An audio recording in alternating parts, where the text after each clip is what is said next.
Hi, this is Gary Ellis. What would you say is one of the most common questions that we ask throughout our lives?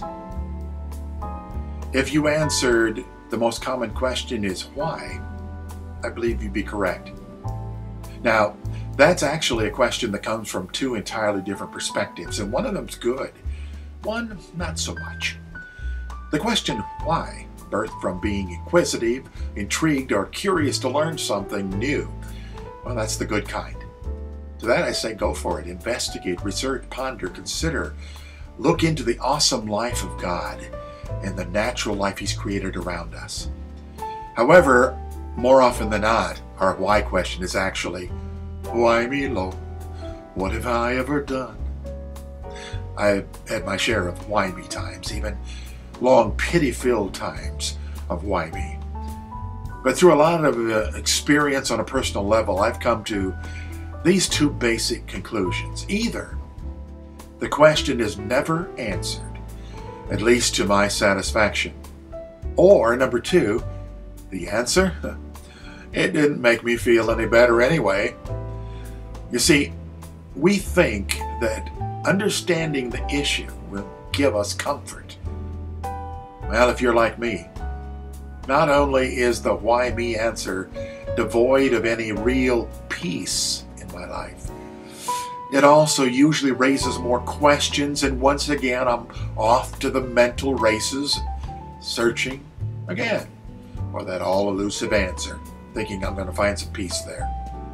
But there is a solution to the why me. That's this, I believe. Choosing to believe that God's smarter than me. Not because I choose to believe it, but because actually, factually, He is smarter than me. Smarter than you too. Consider this illustration. A child, unlearned, watches his or her math teacher working out a difficult calculus problem, and he says, "Teacher, why did you solve the problem that way?" Well, although the teacher could explain themselves, they don't. Why?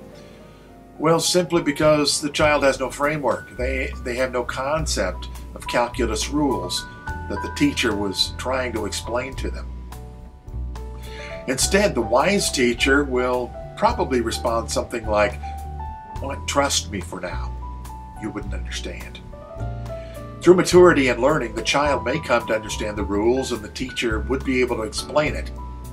However, when we look at life, human life and spiritual life and the very soul of man itself, through the multitudes of life experiences, good and bad, that's all way more complicated than even calculus is, and we know far less about it.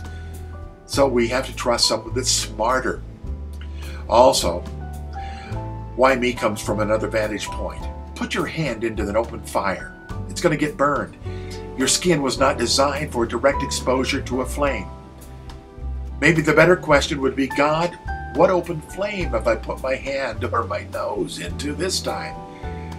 You see, someone said, we can't blame God for the painful natural consequences of our free will actions. Why me? Well, that's a question that's an incredible time waster. It's usually asked of God, and He probably at least feels like saying, "Son, daughter, I love you. Get over yourself." We'll talk more about this.